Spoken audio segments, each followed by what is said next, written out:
Hi, I'm Jessie and I'm here to help you speak more like a native English speaker and to help you understand English speakers, especially if you're an immigrant living in the United States or Canada. In my last video, I talked about how the D sound with the Y sound turns into a J sound. But today, we are going to talk about how the T sound at the end of a word with a Y sound starting the next word turns into a CH sound. So T, T, T, T. The Y, Y, Y, Y, which transforms into the CH sound, Ch, Ch, Ch, Ch, Ch, Ch. Let me explain. Let's say you have a word that ends with a T sound, like right here, get, t, get, t. Feel free to repeat after me whenever I say something. Then we have the Y sound, your. When these are spoken together in day-to-day English, very often it will transform into a CH sound. Most English speakers do not realize that they do this, but they do.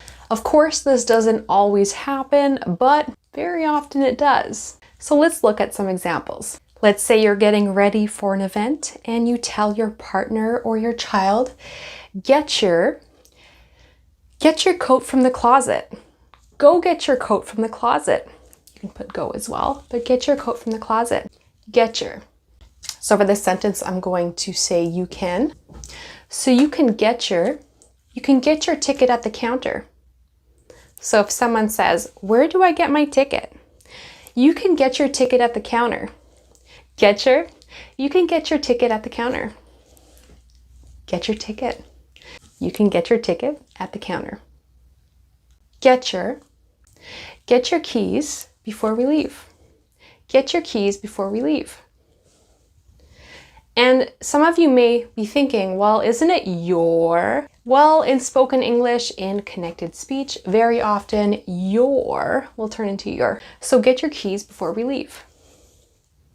Or you can say, can you get your keys before we leave? Can you get your keys before we leave?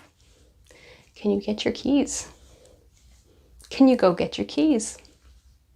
And if you want to improve your accent and pronunciation, I highly suggest that you repeat after me whenever I say words together or whenever I speak. So feel free to mimic and parrot me whenever I am teaching you a lesson.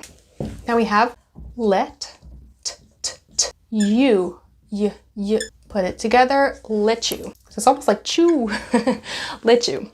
So if someone asks me, where do you want to eat tonight? I can say, I'll let you decide on the restaurant. I'll let you decide on the restaurant. I'll let you decide on the restaurant. I'll let you decide on the restaurant. I'll let you decide on the restaurant. All right, so I'm going to put she'll, as in she will. So let's pretend that someone asked me, will Susan be at the event tonight? Will Susan be at the event tonight? And maybe we don't know yet. I can say, she'll let you know if she can make it. She'll let you know if she can make it. So there should not be a question mark. She'll let you know if she can make it. Or she'll let you know when she knows. She'll let you know when she knows.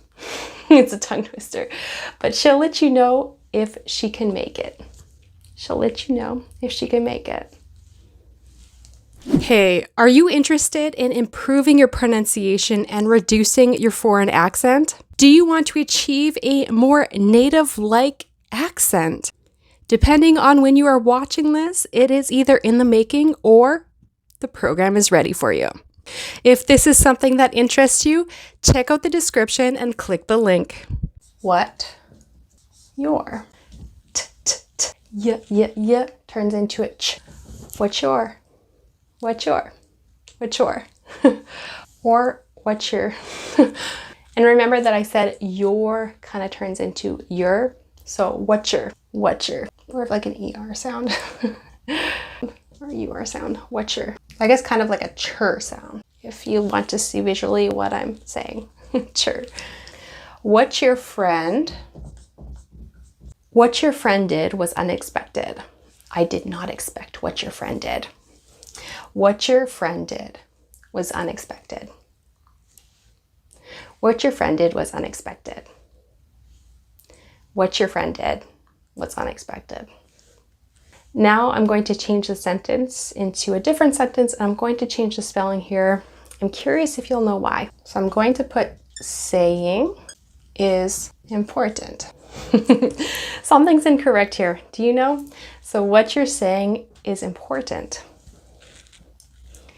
You're saying would be you are saying. So what you are saying, it's you are, so it's the contraction. What you're. So what you are saying is important. What you're saying. So what you're saying is important. What you're saying is important. What you're saying is important. Or you might even hear important. We don't always pronounce the T. Important or important. What you're saying is important. All right, now let's do what you. Chew. What you. So what you said makes sense. What you said makes sense. What you said. What you said makes sense. What you need is right here. What you need is right here. Let your or your in connected speech. Literature. Or let your imagination run wild. Let your imagination run wild. Let your imagination run wild.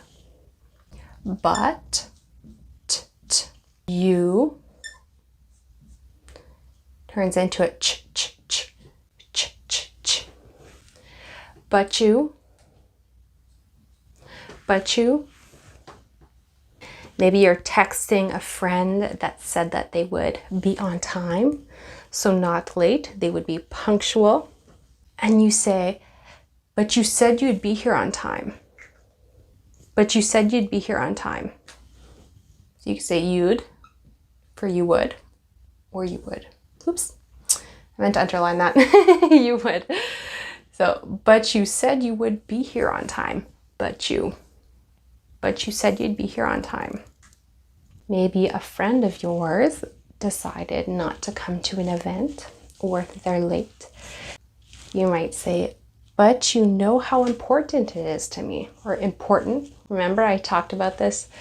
You can say important, or you can say important, or you can say important. So sometimes we do not pronounce the T here. Sometimes we may not say this either. But you know how important this is. But you know how important this is. But you.